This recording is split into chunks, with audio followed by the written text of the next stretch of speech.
ang taas ng leadership skills ng mga batang tipikal na may kasamang may kapansanan.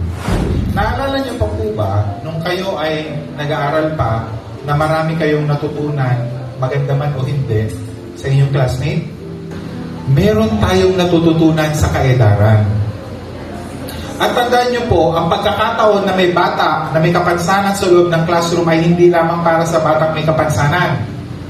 Natututo rin ayon sa research, no?